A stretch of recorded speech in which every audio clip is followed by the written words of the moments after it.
Welcome to the Widowed Mom Podcast, episode 216, Secondary Losses. Welcome to the Widowed Mom Podcast, the only podcast that offers a proven process to help you work through your grief, to grow, evolve, and create a future you can truly look forward to. Here's your host, Master Certified Life Coach, Grief Expert, Widow, and Mom, Krista St-Germain. Hey there, welcome to another episode of the podcast.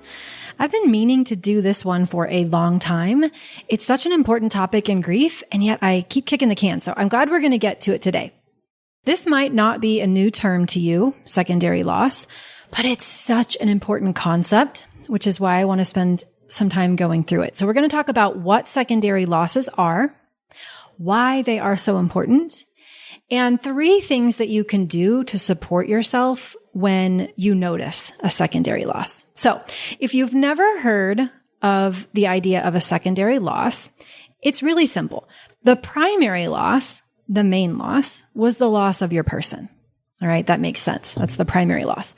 And that is in and of itself such a huge thing. And in addition to the primary loss, we experience what are called secondary losses, which are all the other things, kind of the knock-on effects of the primary loss. Things we wouldn't have lost, but did because of the primary loss. So this could be any number of things, but maybe it is the opportunity to watch your late spouse walk your daughter down the aisle. Right? That's a secondary loss. Maybe it's money. It's income. Maybe it is relationships.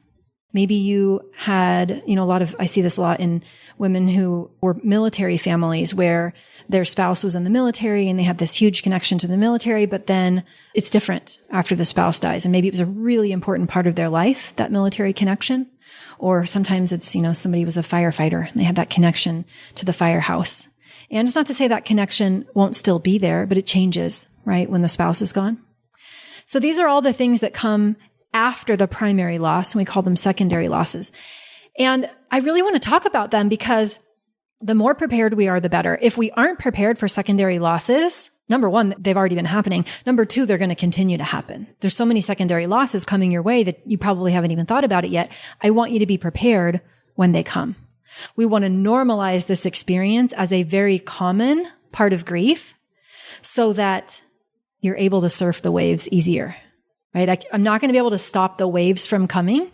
That's not how it works, but I can help you be prepared. I can help you surf them. I can help you be ready for them to come. And so that's why we want to talk about it. So it is for sure devastating simply to lose your person, unequivocally. But the significance of secondary losses cannot be overlooked. Cannot be overlooked.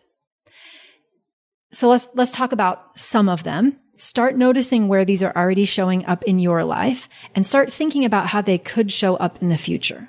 All right? So let's talk about, for one, loss of shared parenting and the dynamic of co-parenting.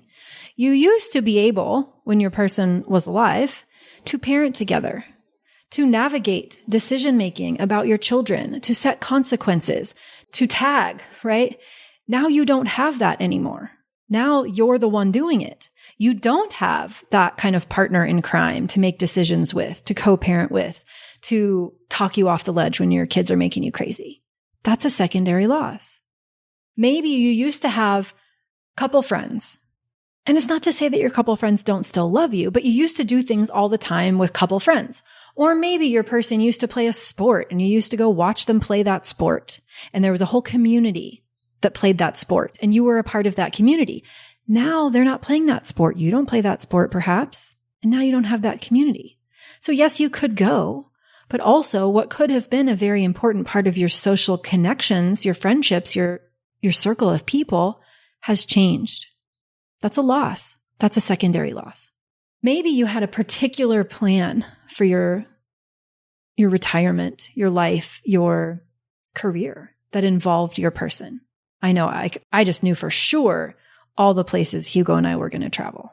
I knew for sure. Secondary losses for my daughter. She knew for sure that he was going to teach her how to water ski, and he was going to teach her French, and he was going to help her with math when she struggled. And then that didn't happen. Those were losses for her, the loss of that. Now, it's not that she can't find somebody else to help her with math. She can. But the loss is that she expected it to be him, and then it wasn't. Of course, we also want to consider just even things like identity and purpose, right? When maybe you're in a caregiving role and you were your person's caregiver. Maybe there was a long-term illness that they struggled with. Maybe you were the caregiver. Maybe you, for your entire adult life, identified as a wife and saw it as part of your purpose. And now, yes, you can still call yourself a wife if you want to, for sure. But now it's not the same. You don't have that as a part of your identity like you did before because they're gone. That is a secondary loss. Loss of physical touch, right? You used to have that. And that's not to say you can't go get more relationships and be physical with other people, but it is a loss to be used to having someone there who is physically touching you, whether that is just holding your hand, patting your shoulder, giving you hugs, being physically present in the bed with you as you sleep. It's not just sex. It's that too. But it's not just that. These are all secondary losses.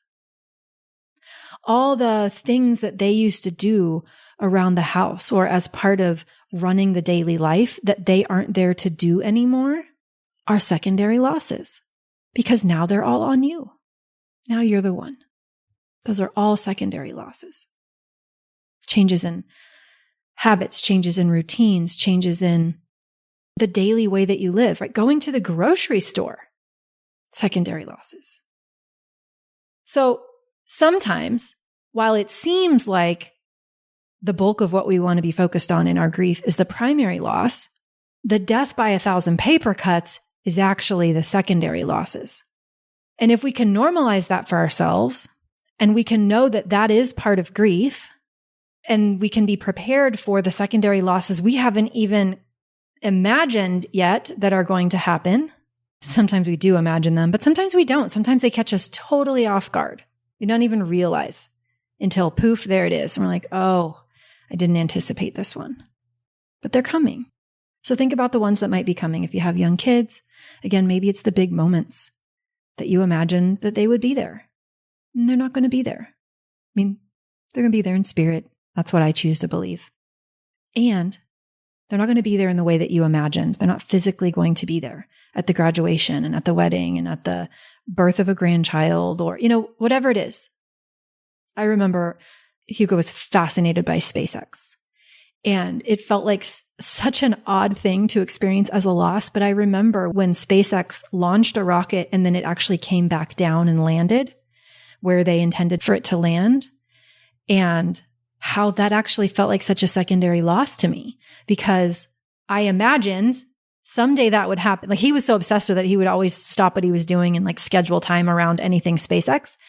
So when it happened and he wasn't there to witness it, I mean, is it a huge deal? No, but it was a loss for me. It felt like a loss. I felt the impact of watching that happen and it not happening in the way that I had imagined that it would because he wasn't there. So all of those little things, death by 1,000 paper cuts, that seem small to you when you think about them in the grand scheme, the things that maybe you're inclined to perhaps make yourself feel bad for feeling bad about, let's not do that, please. Let's not do that. The 3 things that I told you I really want you to do, one is just I want you to acknowledge and validate it. When it happens, I want you to acknowledge this is a secondary loss. Like, I have not done anything wrong here. This is a part of grief. And then I want you to allow yourself to feel however you feel. Let the feelings flow through. They aren't problems to solve. You don't need to fix them. You just need to let them digest and run their course. If you want more support around that, you can listen to How to Feel Better Now. You can listen to the podcast episodes I've done on tapping. There are other ways to do it, but those are 2 great ones to start with, right? So acknowledge and validate. This is a secondary loss. I've not done anything wrong here. This is a part of grief. However I feel is fine. I am allowed to feel this way. I don't need to solve this problem. And the 3rd thing I want you to do is I want you to decide who you want to be with this secondary loss. And by that, I mean, okay, let's fast forward and let's say you're at a significant event in your child's life and your person isn't there. All right. Who do you want to be in that moment? And I'm not giving you an answer that is the right answer. I'm asking you to contemplate, who is it that I want to be in that moment? And for me, it might be, I want to be someone who allows herself to feel bittersweet. I want to be someone who allows herself to acknowledge what is true for her, which is that I wish they were here. I want to be someone who lets herself feel how she feels and also stays present in the moment, like doesn't try to run from how she's feeling. I want to be the kind of person who stays present in the moment and supports herself, but doesn't go for toxic positivity or trying to force gratitude or trying to make myself feel amazing, when the truth is that I really do feel bittersweet. And I want to let that be okay. And maybe I want to be the kind of person who just says, you know what? I'm going to go for the and. I don't love this. And I still love this. Like, I don't love that they aren't here, and I'm still really glad to be here. I don't love that they aren't here, and it's still okay for me to love this moment, right? We don't have to go for the binary. We don't have to go for the all good or all bad. We can have both when we go for the and. So acknowledge that a secondary loss is happening. You've done nothing wrong because it's happening. Allow yourself to feel how you feel. Do not tell yourself you're wrong for how you feel. Just let it flow through, and then decide, given this secondary loss is, who do you want to be in it? Okay. I hope that helps. Secondary losses can be such a huge part of grief. And if we're prepared for it, we know how to support ourselves. It's going to be a much easier experience. We can surf that wave all the better. All right. That's what I have for you this week. Remember, I love you. You've got this. Take care, and I'll see you next week. Bye-bye. If you like what you've been hearing on this podcast and want to create a future you can truly get excited about even after the loss of your spouse, I invite you to join my Mom Goes On coaching program. It's small group coaching just for widowed moms like you, where I'll help you figure out what's holding you back and give you the tools and support you need so you can move forward with confidence. Please don't settle for a new normal that's less than what you deserve. Go to coachingwithkrista.com and click Work With Me for details and next steps. I can't wait to meet you.